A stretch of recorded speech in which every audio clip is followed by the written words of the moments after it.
So I have single-handedly come up with a 5-step program that will get rid of all of our drone problems here in the United States. It will make everybody safe, and it'll make all the drone pilots happy and give them the freedom to fly where and when they want. Let's get into it. Now, before I get into the 5 steps, it's very important that you understand where my frame of mind was at whenever I'm coming up with this. So really quick, I'm going to just give you some context. Here real soon, I'm wanting to go visit a Brazilian steakhouse. Now, we used to have one here in the St. Louis area that was called Brazicat, and it was phenomenal. It has since closed, not because of health department warnings, maybe. But anyways, they had tiers that you could buy, and depending on the tier, you got different meats. So at the base level, you got beef, chicken, turkey, maybe a little bit of pork. For $10 more, you got all of that plus seafood. Then on top of that, $10 more, you got all of that plus crab legs, prime rib, filet mignon, some of the fancier cuts. And then again, on top of that, you got all of that plus dessert and maybe some wine, something like that to sweeten the pot. So based on your desire of how much you wanted to pay and how much you wanted to invest, you got more for your money. So I thought we could do some kind of the same thing with flying drones in America. And here's my 5 steps. So the first thing we need to do before anything else is every drone sold in the United States, when you open the box, it has a prompt for you to take the trust test. Now, if you don't know what that is, it's the recreational UAS safety test. And it basically just gives you a very broad strokes beginning knowledge of legally flying in the United States, like how high you can go, how far you can fly, different rules and regulations, very bare minimum stuff. It will not take off without you taking that test. So that's the first thing, is it will not fly, it will not take off unless you take the trust test. Now, the second thing, you've taken the trust test, now it will take off. However, it will only fly 50 feet up or 100 feet out. So it's very small range on the drone. That's our second thing. It can fly, but you are limited. Now, number 3, how do you get around that?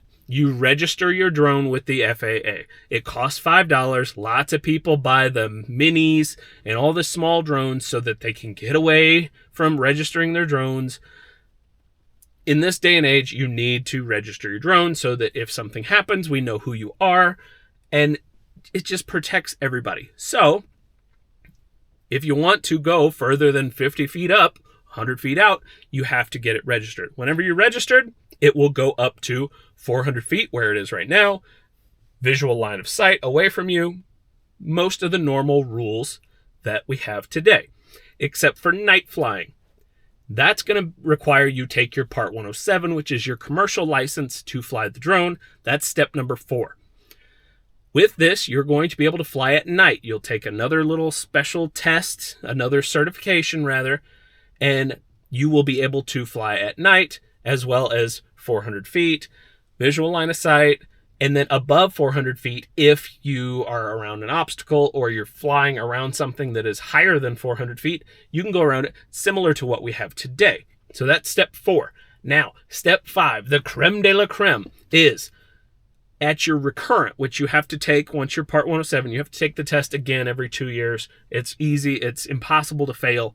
But once you take that one, we include another special course in there to allow for beyond visual line of sight. That means flying so far or around things where you cannot see the drone, you don't have eyes on it, but you have taken certification and you have a special extra waiver on your person that allows you to fly beyond visual line of sight.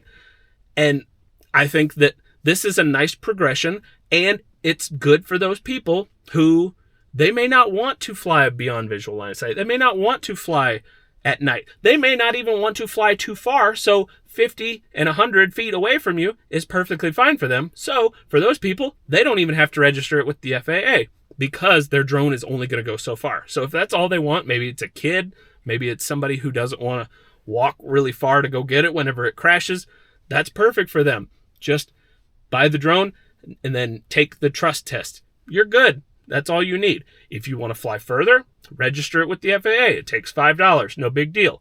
Now you can fly really far and up to 400 feet. If you want to fly above that or at night, You pay for your Part 107, you study, you take your test, you're good. If you want all the goodies, if you want the bottle of wine and the dessert from the Brazilian steakhouse, then you have to take your Recurrent, pass it, and take the extra beyond visual line of sight test. So those are my 5 steps to fix all of the drone problems in America. Tell me what you think in the comments. I'll see you next time. Love you guys. Bye.